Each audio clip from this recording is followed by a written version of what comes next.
Next बेटे आपके पास question आया था क्वेश्चन नंबर 2 3.6 -1 से 1 तक है x की पावर 1/3 + 1 dx दिया। वो कहता है अब आप इसकी डेफिनेट इंटीग्रेशन करें। इसकी लोअर लिमिट -1 है और अपर लिमिट क्या इसकी 1 है।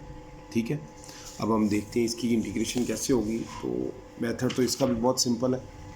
क्या करेंगे, सोल्यूशन है गिवन लिख के उसी तरह इंटीग्रेशन का आई का साइन डाल देंगे। उसके बाद क्या करेंगे आप कि दोनों की लिमिट अपना इंटीग्रेशन सेपरेट कर लेंगे। ये f(x) है और ये +g(x) है, तो इसकी इंटीग्रेशन अलग और इसकी अलग हो गई। ये नीचे थ्योरम भी मैंने डिफाइन कर दिया है, एरो भी दे दिया है कि ये थ्योरम यहाँ यूज़ हो रहा है। अब आप क्या करेंगे फर्दर कि इसकी पावर में एक ऐड और उससे डिवाइड कर देंगे और 1 की इंटीग्रेशन x होती है। इस पे ये वाला थ्योरम या फॉर्मूला यूज़ हुआ है और ये बार बार अब बताने की ज़रूरत नहीं है कि x पावर n वाला, ये तो आपको समझ आ गया। और 1 की इंटीग्रेशन कैसे x होती है ये भी मैंने सारी डिफाइन कर दी। और c हम इसलिए नहीं लगाएंगे कि डेफिनेट इंटीग्रेशन में c कैंसिल होता है। अब होगा क्या, इस x के ऊपर ना यहाँ पे एक बार में हमने क्या करना है, अपर लिमिट लगानी है और माइनस एक बार में लोअर लिमिट लगा देनी है। और ये थ्योरम यूज़ हो रहा है, फंडामेंटल थ्योरम है ना यही, कि एक बार में b और माइनस एक बार में a। ये भी बता दिया मैंने, ये लोअर लिमिट और b अपर लिमिट है। जबकि इधर क्या होगा, पावर में एलसीएम ले लें ना, पावर 1/3 + 1 है तो वो 4/3 हो जाएगी और नीचे भी 1/3 + 1 है तो वो 4/3 हो जाएगा। यहाँ पे ये अगले स्टेप में ये माइनस +1 हो जाएगा। ठीक है, तो ये देखिए ये पावर 4/3, ये भी 4/3 और 1 + 1 2 आ गया। आपको पता है कि ये मेन डिवीजन है आपकी, ये वाली, सॉरी ये देखिए, ये तो आपको समझ आ गया ना कि x पावर 1/3 है और 4/3 है। अब ये 3 ने ऊपर जाना है क्योंकि ये मेन डिवीजन है और मेन डिवीजन के नीचे एक सब डिवीजन आ रही, तो सबसे नीचे वाला ऊपर चला जाता है। ये मैंने रूल भी लिखा हुआ कि a/b/c हो तो c ऊपर चला जाता है। तो यहाँ पे ये c ही ऊपर गया, ac/b आ जाएगा, ये मैंने हिंट भी दिया हुआ है। और यहाँ पे देख लें ये 3/4 बनेगा, ये कांस्टेंट है, इसको बाहर निकाल।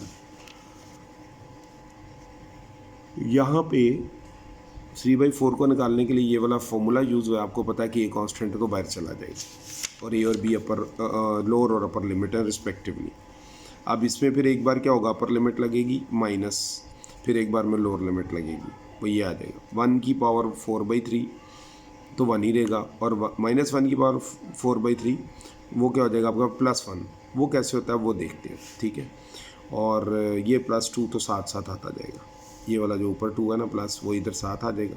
अब ये देखिए, ये मैं आपको बता दूं एक बार, इसमें upper limit minus lower limit लगाई तो मैंने दोबारा से फॉर्मूला लिखा।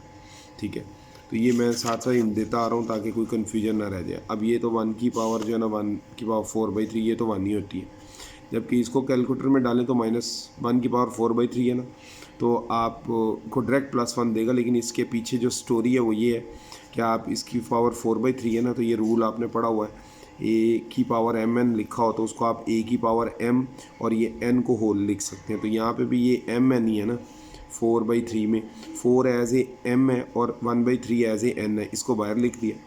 -1 की पावर 4 मीन्स 4 के इवन, और किसी भी नंबर की वैल्यू नेगेटिव हो और उसकी पावर इवन हो तो वो पॉजिटिव हो जाती है। तो यहाँ पे सिर्फ 1 है तो 1 -1 है तो 1 तो 1 ही रहेगा, बस माइनस क्या हो जाएगा, इस पावर 4 की वजह से पॉजिटिव 1 हो जाएगा और 1/3 यूँ ही रहेगा।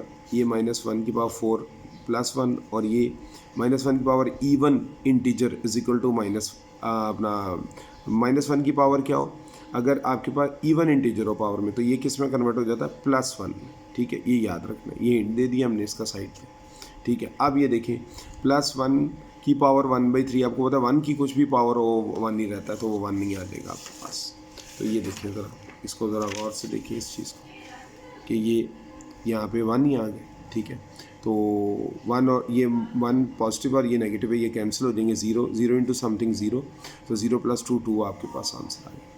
तो ये आपका जो क्वेश्चन नंबर 2 था ना, ये इसका एक मेथड मैंने आपको करवा दिया। ठीक है, सिंपल से वे से हर चीज़ का इन साइड पे लिखा हुआ है, जो चीज़ नहीं समझ आती है आप कमेंट्स करके भी पूछ सकते हैं। थैंक यू, अस्सलाम वालेकुम।